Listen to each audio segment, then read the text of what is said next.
Job 42, versos 2 al 5. Dice la palabra de Dios: yo sé bien que tú lo puedes todo. Estoy leyendo en Nueva Versión Internacional. Yo sé bien que tú lo puedes todo, que no es posible frustrar ninguno de tus planes. ¿Quién es este?, has preguntado, que sin conocimiento oscurece mi consejo. Reconozco que he hablado de cosas que no alcanzo a comprender, de cosas demasiado maravillosas que me son desconocidas. Dijiste: ahora escúchame, yo voy a hablar. Yo te cuestionaré y tú me responderás. De oídas había oído hablar de ti, pero ahora te veo con mis propios ojos. Pueden sentarse. Quiero saber, no le di el cue a la transmisión. Empezaron a transmitir, perfecto. Y vamos a compartir la palabra también con los que nos ven. Hermanos, quiero extenderme un poquito en una introducción, y si usted me permite eso, le prometo que en breves minutos voy a predicar el mensaje. La introducción será más larga. Pero muchas veces nosotros soñamos, anhelamos, establecemos metas en la vida, aspiraciones que cada uno de nosotros tenemos, que se convierten en cierto modo en lo que impulsa nuestra vida. Pero pocas veces nos detenemos a comprender o nos preocupamos por entender el proceso, los sacrificios, las pérdidas y el dolor que es necesario experimentar para materializar esas metas. ¿A qué me refiero con esto? Bueno, algunos de nosotros, anoche en el servicio de jóvenes se hablaba de esto, hablando de un proyecto de futuro basado en el propósito de Dios. A veces nosotros queremos alcanzar una meta, dígase, por ejemplo, graduarme de doctor en medicina. Pero no nos sentamos a planificar el proceso, entendiendo, tengo que ir a una universidad, tengo que tener el dinero del transporte, voy a tener que comprar libros, voy a tener que dedicar horas y horas. No nos detenemos a pensar en los sacrificios. Por ejemplo, quizás usted va a tener que estar estudiando hasta el amanecer mientras sus amigos salen, se divierten o simplemente están rendidos durmiendo en su casa. No nos detenemos a pensar en los sacrificios. No pensamos en las pérdidas. Y yo he hablado de esto antes, que muchas veces que queremos lograr algo, tenemos que dejar algo.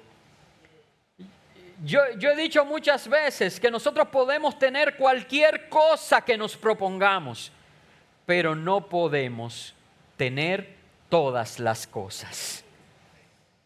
Tendremos que sacrificar algunas para poder alcanzar otras. Por ejemplo, puede ser que a usted le guste comer hamburguesa y eso le da a usted un sentido de satisfacción. Pero de pronto usted se estableció la meta de perder 15 libras. Y para poder alcanzar, ¿es lograble esa meta de perder 15 libras? Sí, es lograble. Si usted se lo propone, usted puede hacerlo con ejercicios, con dieta balanceada y todo eso. Ahora, ¿puede usted alcanzar esa meta de rebajar esas 15 libras y seguir comiendo las hamburguesas? Va a tener que hacer sacrificio. Un sacrificio puede ser comerse la hamburguesa sin pan. Créanme, le digo porque yo estoy en ese proceso. Y yo, cuando quiero una hamburguesa, Yulisa me la prepara. La carne de hamburguesa, tomate, la lechuga y un tenedor y un cuchillo. Las pérdidas e incluso el dolor que vamos a experimentar en medio de ese proceso. ¿Y saben por qué tenemos que hacer esto y por qué yo me detengo tanto tiempo en hablar de proceso? Ay, esa palabra es fuerte, de sacrificio. Ya casi estamos reprendiendo. Pérdidas. Ya sí, que el Señor los reprenda. Dolor. Porque tú y yo muchas veces hemos hecho un mal uso y tenemos una perspectiva incorrecta de lo que significa la palabra bendición. Tristemente, la iglesia, y estamos en el próximo slide si no se han dado cuenta, tristemente la iglesia hace un uso inadecuado de la palabra bendición y la utiliza como el mundo la utiliza. ¿O es que acaso usted no se ha dado cuenta de ello? Miren, por ejemplo, si un hermano se compra un buen vehículo o una hermana, tiene un buen trabajo, adquiere un bien o una casa, inmediatamente, ¿qué decimos nosotros? Ese hermano está en bendición. ¿Saben, hermano? Pero eso es lo mismo que el mundo hace. Si la bendición se trata de eso, tú y yo estamos actuando y manejando la palabra de la misma manera que el mundo. ¿O usted no ha visto una de estas muchachas de la televisión que anda en la última Mercedes-Benz del año y se pone en una manera sugerente delante del vehículo y dice bendecida? ¿Usted no lo ha visto? O compra un apartamento y lo publica en las redes y dice la hija o el hijo favorito de Dios. O un narcotraficante que haciendo lo que hace tiene muchísimos bienes y cosas, y entonces nosotros vamos a decir, no, ese es un bendecido de Dios. Porque se atreve hasta a orar para decir, Señor, que no me agarren este cargamento.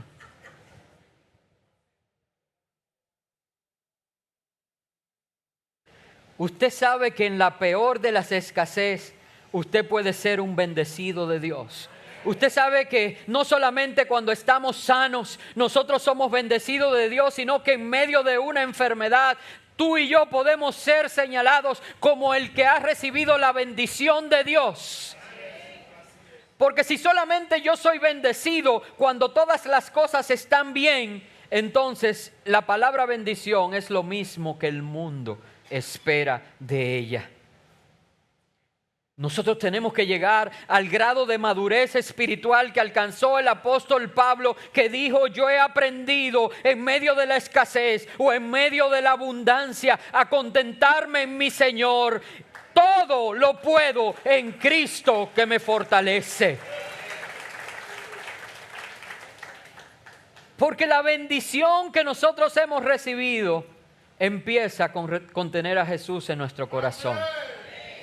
Y sea que yo tenga abundancia de pan, o sea que esté en ayuno, mira qué bendición puedo fortalecer mi hombre interior.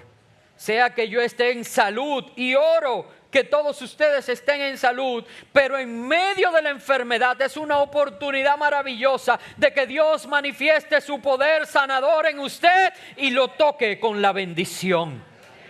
Y miren, hermanos, aún si no tocase la bendición de la sanidad, nosotros somos bendecidos porque ni la muerte puede contra nosotros, porque el Señor nos ha dado salvación y vida eterna. Él exhibió la muerte públicamente, diciéndole, mira, yo morí y me levanté. ¿Dónde está, oh muerte, tu aguijón? ¿Y dónde, oh sepulcro, tu victoria? Sorbida es la muerte en victoria.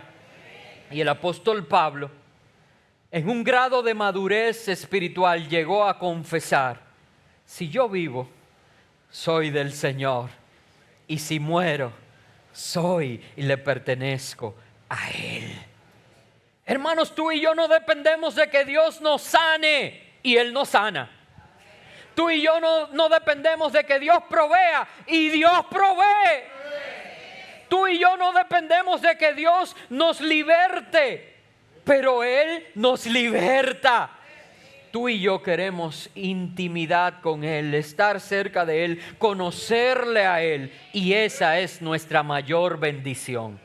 Ahora, como Él no es hombre para mentir, ni hijo de hombre para arrepentirse, todo lo que su palabra establece como bendición nos va a llegar y va a alcanzarnos. Lo que pasa con nosotros es que queremos transaccionar, eso lo voy a hablar un poquito más adelante.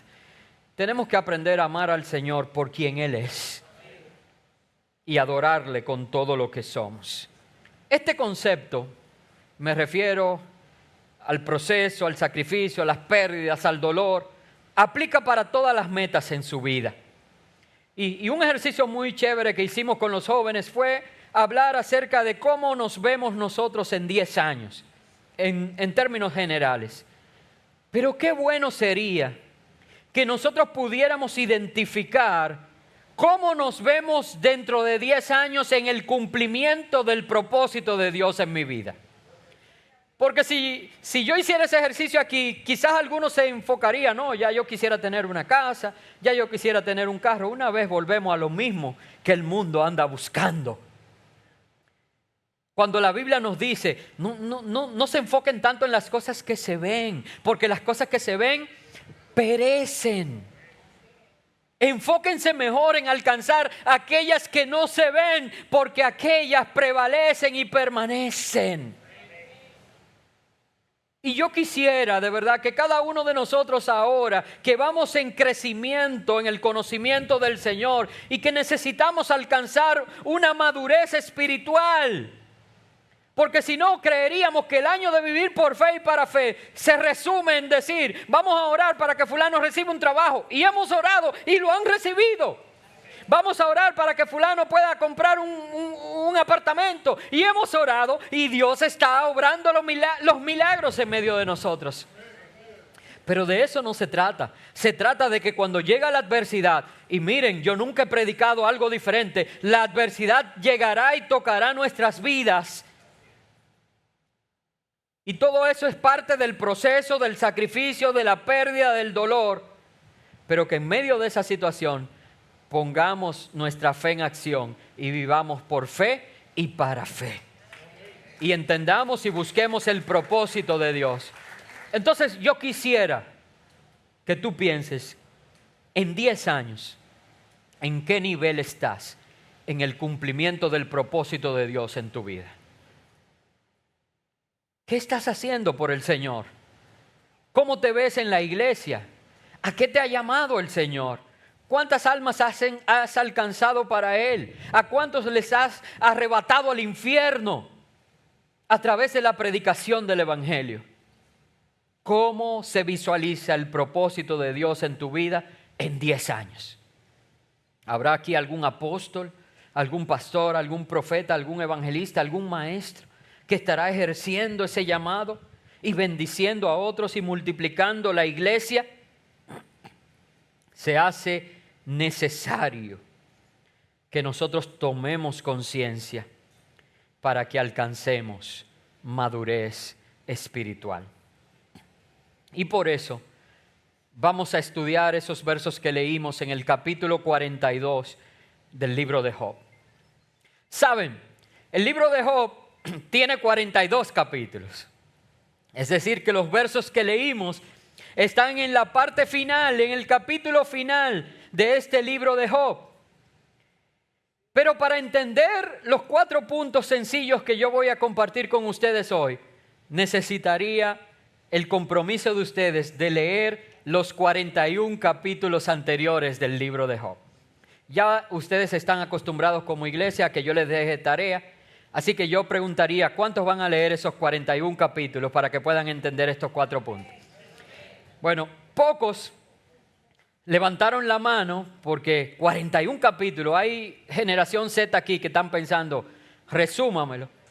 Y de verdad, como yo los amo y soy su pastor, en la pantalla van a poner un código QR. Ese código QR usted lo puede escanear con su celular y ese enlace les va a llevar a un video que de manera sencilla y gráfica les va a resumir el libro de Job completo en 11 minutos.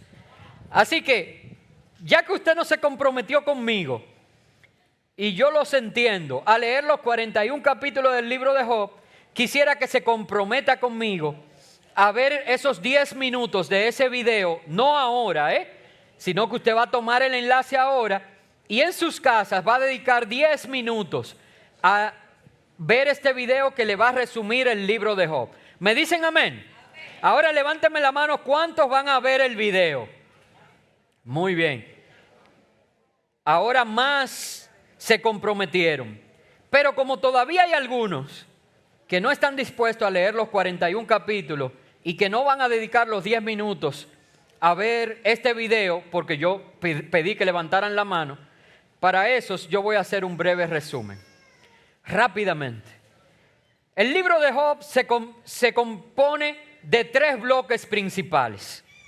Un primer bloque que son los primeros 2 capítulos. Si usted quiere, agréguele el capítulo 3 también, pero básicamente los primeros 2.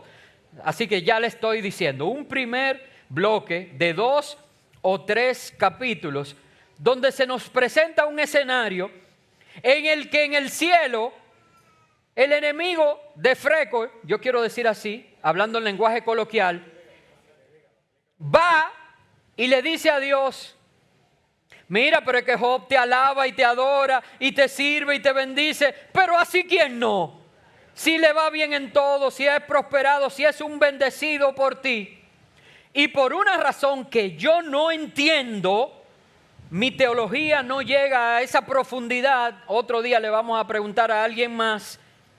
Dios autoriza a que se toque todas esas cosas que adornaban la vida de Job, menos su alma. Y de una manera que no voy a detallar, porque usted o va a leer los 41 capítulos o va a ver el videíto, Job empieza a perder todo lo que humanamente nosotros llamamos bendición. Y es un proceso tan doloroso en el que no solamente posesiones y bienes materiales, sino que perdió hasta sus hijos y su salud. Algo terrible. Y el primer bloque, que es una introducción, trata de eso. En el segundo bloque, que consiste de 37 o 38 capítulos, dependiendo de cuándo usted empiece a contar el primer bloque, se da una interacción de 6 personajes. En estos 37, 38 capítulos hay una interacción de 6 personajes. 4 amigos de Job, Job y Dios. Hay una interacción de 6 personajes, los 4 amigos de Job, primero 3 y luego un cuarto. Luego Job, y con todos ellos interacciona Job y Dios. Y básicamente en esos 37, 38 capítulos se tocan temas tan profundos que todavía hoy en día los mayores estudiosos de la palabra no han encontrado una respuesta favorable a preguntas que Job se hacía. Y que no estoy de ninguna manera juzgando a Job, porque tú y yo también nos la haríamos en el lugar de Job. Básicamente, una de estas preguntas habla de la justicia de Dios. Y que sería justo que a Job le pasaran todas estas cosas cuando en el mismo capítulo 1 Dios habla acerca de Job como un hombre justo y un hombre recto. Entonces no es entendible que Job tuviera que pasar por proceso, por sacrificio, por pérdida, por dolor. Y eso lleva entonces al entendimiento de una de 2 cosas. O que Dios no opera en justicia, y eso en sí mismo es una blasfemia prácticamente, porque Dios es fiel y verdadero, Dios es un Dios justo.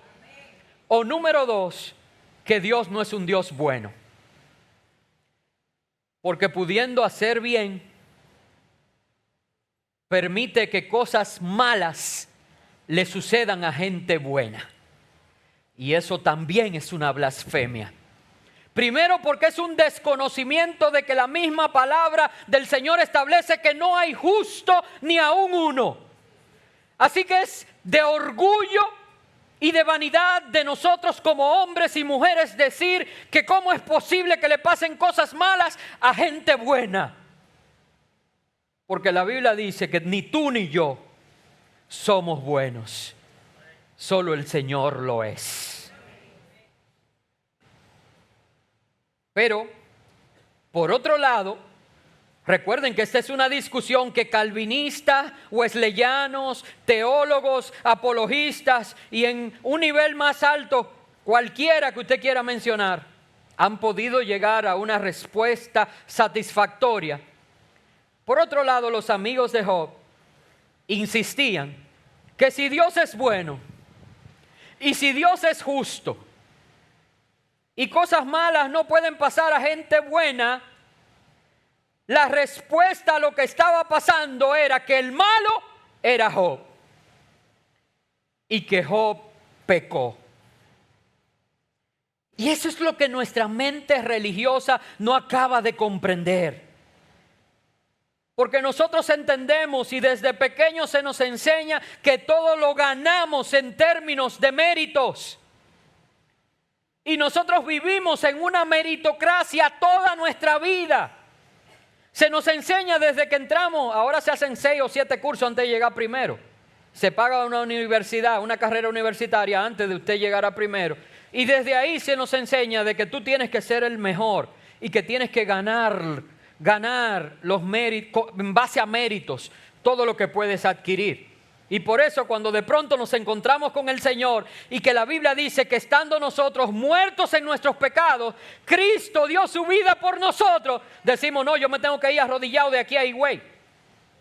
De alguna manera yo tengo que pagar esto. No es posible este amor tan grande sin yo merecerlo. No, entonces era que yo era muy bueno. No, hermano, estando tú muerto en tus pecados, aún así Cristo te amó. ¿Ven por qué es que no tenemos que ver las cosas como el mundo las ve, sino que tenemos que aprender a ver las cosas como la palabra de Dios las establece?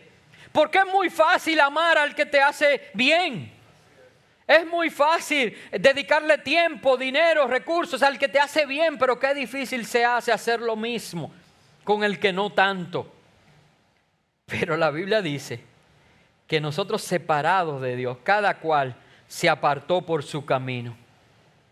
Cada uno de nosotros pecamos y fuimos destituidos de la gloria de Dios. Y en su misericordia, el Señor fue y nos alcanzó y nos atrajo con cuerdas de amor, porque Él quiere que tú y yo procedamos al arrepentimiento y que podamos deleitarnos y disfrutar de lo que Él tiene preparado para nosotros. Así que vamos a hablar de las 4 enseñanzas que le dije. Ahora empiezo a predicar. Yo les dije que la introducción iba a ser extensa y que la predicación iba a ser breve.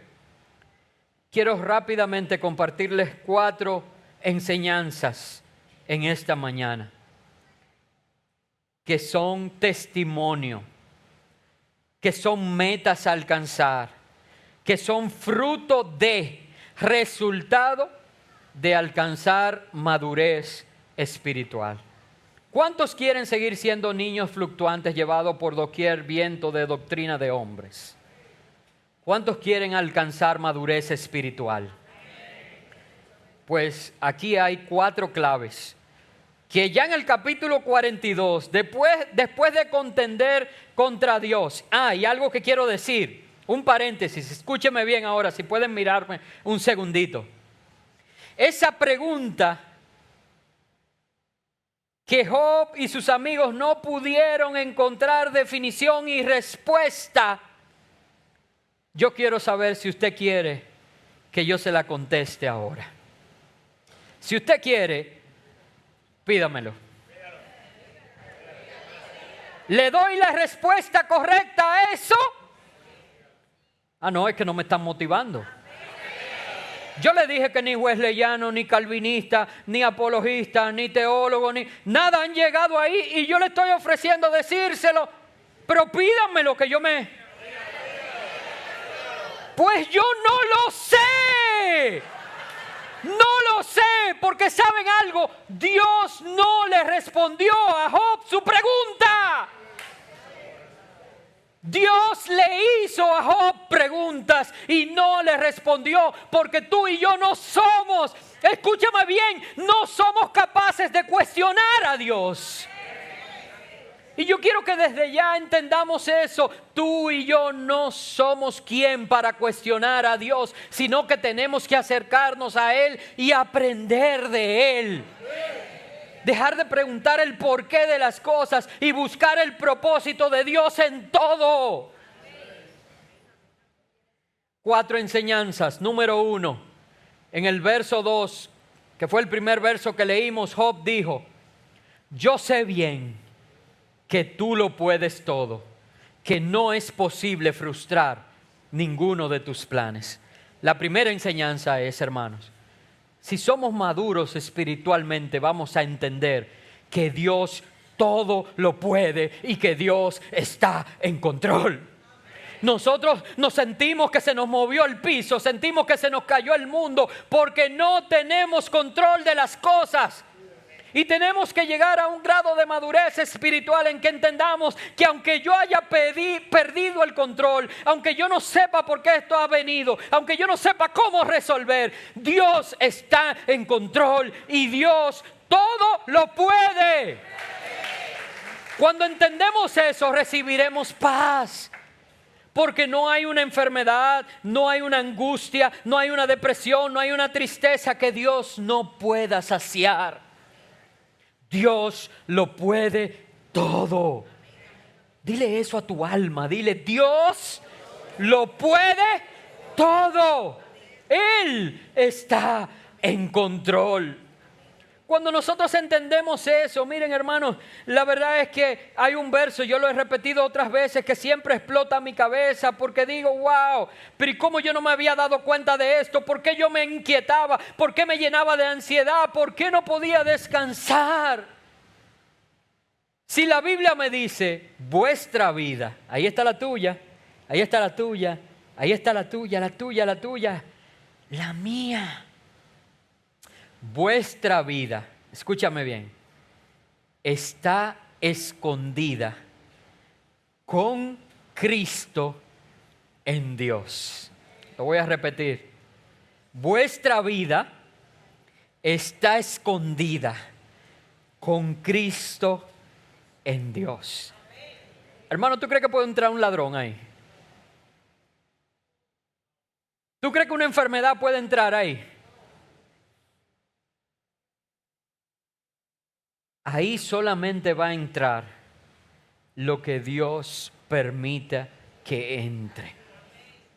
Y si hay un ladrón, si hay una enfermedad, si hay una situación adversa, es porque Dios lo ha permitido. Y recuerda, 1, Él todo lo puede. Y 2, Él está en control. Número 2, y esta sí nos va a llenar de paz. Esta sí que nos va a llenar de paz. La segunda enseñanza es que nosotros no alcanzamos a comprender a Dios. Mira cómo lo dice Job en el verso 3 que leímos. Dice: ¿quién es este? Has preguntado, que sin conocimiento oscurece mi consejo. Hermanos, sin nosotros saber de lo que estamos hablando, queremos establecer nuestra posición por encima de la palabra de Dios. Miren, a mí eso me molesta sobremanera. Recuerden que yo no soy Dios, que yo voy en camino a alcanzar la estatura del varón perfecto y no la he alcanzado. Cuando yo sé de algo, alguien que yo sé que no tiene conocimiento de ese algo y viene a quererme discutir de eso, hermano, eso a mí. Porque como si Mercedes María, que es doctora, me dice a mí que la vesícula biliar es parte del sistema. Y yo le voy a decir a ella: revisa eso porque yo creo que es del sistema nervioso. Hermano, pero eso es la ignorancia es atrevida. Eso es un atrevimiento mío. Porque el conocimiento adquirido por ella le da la autoridad para hablar de eso. Es como que hablando de celulares, alguien me quiera discutir algo, bueno, ya sí, porque ya tanto tiempo, pero en su momento, cuando yo tenía toda la capacitación para trabajar con eso. Y de verdad, hermanos, a veces nosotros nos están explicando algo y queremos irnos adelante y irnos adelante. Y yo generalmente le digo, escúchame primero. Y luego tú reaccionas. Esto hizo Job. Job sentó a Dios en el banquillo y le dijo, te voy a dar una clase de religión 101. Eso hizo Job. Sentar a Dios en un banco y decirle, te voy a dar una clase de religión 101. Y Dios entonces sentó a Job. Le dijo, cállate y escucha. Y en este capítulo 42, verso 3, ya Job ha llegado a un grado de madurez tal donde no está preguntándole a Dios, sino que dice, reconozco que he hablado de cosas que no alcanzo a comprender, de cosas demasiado maravillosas que me son desconocidas. Hermanos, miren, vamos a dar una clasecita de ciencias sociales, vamos a decir, para no decir astronomía, porque yo no manejo a profundidad. Pero es sorprendente pensar que nosotros vivimos en el sistema solar y que el ser humano ha mandado una sonda a los límites del sistema solar y ya después de ahí no conocemos nada. Pero al hombre lo más que hemos podido llegar es a pisar la luna. Años y años soñando con ir a Marte, que está allí mismo. Y no hemos podido llegar. Pero cuando pensamos que el sistema solar es un puntico en la Vía Láctea y que la Vía Láctea es una de millones y millones y millones de galaxias y que todo eso que nosotros llamamos el universo que está en los cielos, dice la Biblia que Dios es más grande que los cielos. Y entonces usted y yo jugamos a creer que entendemos y que conocemos por completo a Dios. Es imposible que nuestra mente sea capaz de comprender completamente al Señor. La Biblia dice que ahora nosotros lo miramos a Él como por un espejo. Hermanos, y ese reflejo que yo he visto es tan hermoso, es tan bello, es tan cautivante que yo estoy enamorado del Señor. Y por eso cuando usted está enamorado, usted sabe lo que usted hace, ¿verdad? Que usted quiere hablar con esa gente, usted quiere pasarse horas hablando, usted quiere acercarse a Él, conocer todos los gustos, los deseos. Yulisa y yo, cuando éramos novios, hablábamos tanto por teléfono que a veces se quedaba el teléfono abierto a las 3 de la mañana, seguía ahí, después empezaba el teléfono porque nos dormíamos. Y todavía hoy, casi 25 años después, duramos hasta las 2 y 3 de la mañana hablando. ¿Cuándo fue la última vez que te pasaste 3 horas hablando con el deseado de las naciones, con el amado de tu alma, el amado de tu corazón? Nosotros tenemos que acercarnos a Él, pero hasta ahora lo hemos visto como por un reflejo. Y dice 1 Corintios 13, así cuando habla de que ahora permanecen la fe, la esperanza y el amor, dice que llegará un día que le veremos a Él cara a cara y que entonces le conoceremos tal cual Él es. Pero hay cosas que tú y yo no entendemos ni vamos a entender y está bien. Porque ¿quiénes somos tú y yo para cuestionar en un todo a Dios? Miren, yo le voy a decir una clase de teología básica. A ver si usted entiende eso, si su teología da. La Biblia dice, en Cristo habita corporalmente toda la deidad. Yo acabo de describir a un Dios que es más alto que lo alto que conocemos, que es más profundo que lo profundo que conocemos, que es más ancho que lo ancho que conocemos. Un Dios tan grande, y la Biblia me dice que en Cristo habita corporalmente toda la deidad. Mire, si usted entiende eso, usted ha llegado a un nivel de gloria que yo todavía no estoy ni cerca. Hay cosas que tú y yo no entendemos y una muestra de madurez espiritual es poder decir como Job, ahora reconozco que yo no alcanzo a comprenderte, Dios. Número 3, eso nos lleva a descubrir que es Dios quien nos confronta y nos hace crecer. Job lo dijo en el verso 4, dijo, dijiste, ahora escúchame. Tú querías estar preguntando, ahora escúchame. Yo voy a hablar, yo te cuestionaré y tú me responderás. ¿Saben? La palabra de Dios tiene que jugar el rol que jugaba el altar de bronce, donde el reflejo de los sacerdotes les ayudaba a ver si había alguna imperfección siquiera en sus vestiduras, porque no era fácil entrar al lugar santo y santísimo y que te sacaran con una soguita, por tú no cuidar los detalles. Pues así mismo la palabra de Dios no es para que tú estés buscando y buscándole la quinta pata al gato en ella y haciendo preguntas sin respuestas. Hermano, los gatos no tienen 5 patas, los gatos tienen 4. Y por más que tú busques, no le vas a encontrar la quinta. La palabra de Dios no es para que la busque a profundidad, para contender y para hacer preguntas. La palabra de Dios es para que ella te confronte a ti y te pregunte a ti y te cuestione a ti, que tú la uses como espejo. ¿Cuántos de ustedes tienen espejo en su casa? Y usted se para ahí y dice, wow, se la puse difícil a la iglesia hoy porque no se van a concentrar en la prédica mirando, mira qué buen mozo este pastor. Pero también, ¡ay!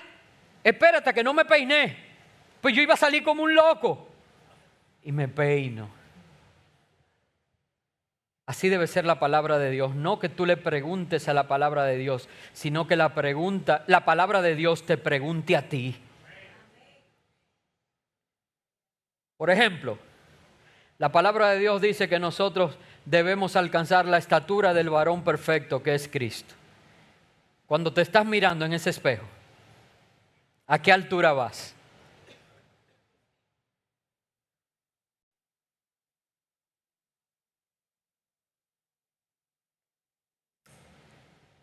Tenemos que dejar que la palabra de Dios nos pregunte a nosotros y que provoque cambios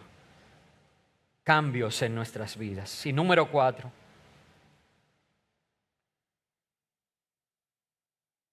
Cuando hacemos todo esto,